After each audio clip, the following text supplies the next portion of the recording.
கொண்ட அண்ணன் தம்பி யாரும் இல்லை.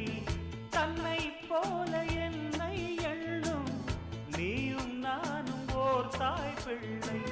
தம்பி